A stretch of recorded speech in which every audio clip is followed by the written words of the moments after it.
Já ouviu a voz de Deus hoje? Que tal ler a Bíblia antes de dormir? Eu sou o pastor Vitor Soares e estamos aqui para mais um momento devocional. Estamos lendo o livro de Apocalipse, capítulo 15. Neste capítulo nós encontramos o cântico entoado por todos os remidos e o desfecho desse capítulo nos fala sobre 7 anjos que aparecem então com os 7 flagelos.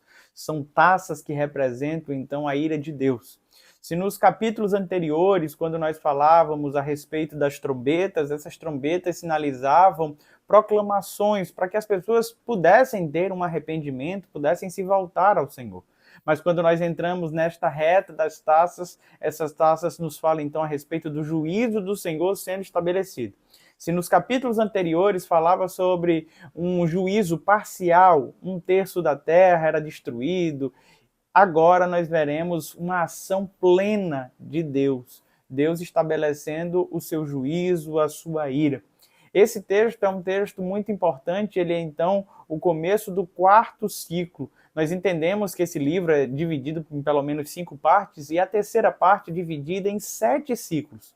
Nós vimos cada um desses ciclos até o ciclo 3, que nos falava sobre a manifestação ali do dragão, da besta, todos aqueles personagens. E no capítulo anterior, nós percebemos todo aquele movimento dos anjos do Senhor anunciando, então, o período de ceifa, de juízo de Deus. Nós entendemos que esse texto deveria ser lido com um paralelismo progressivo. O que é isso? Você tem aqui sete símbolos, que seriam, então, os selos marcando do nascimento de Jesus até a sua segunda vinda, sendo narrado esses períodos na história. Depois temos as 7 trombetas que narram em paralelo essa história, só que sempre trazendo elementos novos. Temos as 7 histórias simbólicas, os 7 personagens. Tudo está sendo narrado de forma perfeita. O número 7 sempre ecoando como símbolo de perfeição. Temos 7 igrejas, 7 selos, 7 anjos, 7 trombetas, 7 taças. Você vai percebendo que isso vai culminando numa mesma história. E agora chega então o momento, a reta final de julgamento e desfecho. E eu quero te convidar então a ler esses 8 versos do capítulo 15 junto comigo. Vi no céu outro sinal grande e admirável, 7 anjos, tendo os 7 últimos flagelos, pois com estes se consumou a cólera de Deus. Vi como que um mar de vidro mesclado de fogo e os vencedores da besta, da sua imagem e do número do seu nome, que se achavam em pé no mar de vidro, tendo harpas de Deus, e entoava o cântico de Moisés, servo de Deus, e o cântico do Cordeiro, dizendo: Grandes e admiráveis são as tuas obras, Senhor Deus Todo-Poderoso. Justos e verdadeiros são os teus caminhos, ó Rei das nações. Quem não temerá e não glorificará o teu nome, ó Senhor? Pois só tu és santo, por isso todas as nações virão e adorarão diante de ti, porque os teus atos de justiça se fizeram manifestos. Depois destas coisas, olhei e abriu-se no céu um santuário do tabernáculo do testemunho. E os 7 anjos que tinham os 7 flagelos saíram do santuário, vestidos de linho puro e resplandecente, e cingidos ao peito com a cinta de ouro. Então um dos 4 seres viventes deu aos 7 anjos 7 taças de ouro, cheia de cólera de Deus, que vive pelos séculos dos séculos. O santuário se encheu de fumaça procedente da glória de Deus e do seu poder, e ninguém podia penetrar no santuário enquanto não se cumprisse os 7 flagelos dos 7 anjos. Na primeira visão, João tinha contemplado o mar fazendo separação entre Deus e os homens, os seres mortais. Agora esse mar dá livre acesso ao Pai. Aqueles que venceram a besta, que venceram o dragão, que não se curvaram diante das mentiras de Satanás, diante da marca da besta, estes entoarão um cântico novo ao Senhor.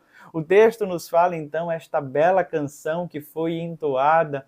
E sabe, meus amados irmãos, antes de falar sobre o desfecho apocalíptico, que muitas pessoas têm medo, antes de falar sobre os flagelos, ele deixa claro a vitória dos mártires, a vitória do povo de Deus diante da besta e do dragão.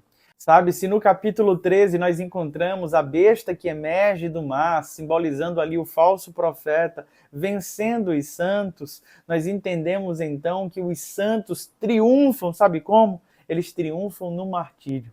Mesmo diante da morte, nós somos mais do que vencedores, pois herdaremos a eternidade. Enquanto este mundo mal passará, enquanto os ímpios serão aniquilados, enquanto acontecerá todo esse caos, a igreja do Senhor estará de frente, enxergando o Cristo ressurreto, contemplando o Deus Todo-Poderoso e entoando cânticos ao Senhor. É desta forma que a igreja triunfa. A igreja triunfa de todos os jeitos, quer viva, quer morrendo, a igreja será guardada no Senhor para a eternidade.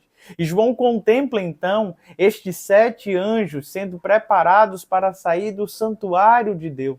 Eles recebem então dos 4 seres viventes, que representam então a própria história da igreja, ele recebe estes cálices. Estes cálices dos flagelos na verdade, no original, como se fosse uma espécie de cumbuca, tigela, e eles estão cheios, então, não mais das orações dos santos, como era ali no começo, onde os 4 seres viventes apresentavam aqueles cálices cheios de oração. Agora, estes cálices estão cheios da cólera, da ira de Deus. Deus mandará juízo sobre a terra. E todos aqueles que se renderam à besta, todos aqueles que vivem em idolatria, em imoralidade, que cultuam a criação no lugar do seu Criador, vão de padecer diante de cada um destes flagelos. E a igreja do Senhor está então triunfando com este Deus, guardada antes de cada um destes flagelos ser manifestados.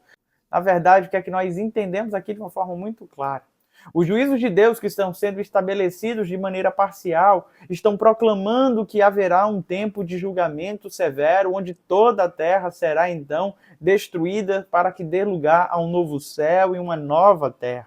E nessa perspectiva, todo homem, toda mulher, todo escravo, todo livre, independente de quem seja, tem a oportunidade de se arrepender e de se voltar para o Criador. E resistir fielmente, perseverando mesmo em meio às investidas do falso profeta, do anticristo, de cada um desses representantes das trevas que se opõem à igreja do Senhor em perseguição. Se eu e você perseverarmos desta forma, o que o texto diz é que um dia estaremos face a face com o Senhor entoando cânticos. Estaremos livres dos flagelos, das mazelas dessa vida e viveremos eternamente com o Senhor. Que essa verdade tranquilize o teu coração. Vamos falar com Deus nesse momento? Pai bondoso e querido, obrigado, Pai, por esse tempo de meditação. Obrigado, Senhor, pois Tu és todo-poderoso. Tu és exaltado, Senhor, como diz essa canção, quem não te temerá, quem não glorificará o Teu nome? Pois Tu és santo, Senhor, e o único digno de todas as coisas, ó Pai. Muito obrigado, Senhor, pois preparastes a eternidade para os Teus servos. E nos ajuda, Senhor, então, a perseverar. É no nome de Jesus que te oramos. Amém e amém. Deus te abençoe, meu amado irmão e irmã. Não se esqueça de se inscrever no nosso canal, curtir, comentar e compartilhar. Até amanhã às 21h30.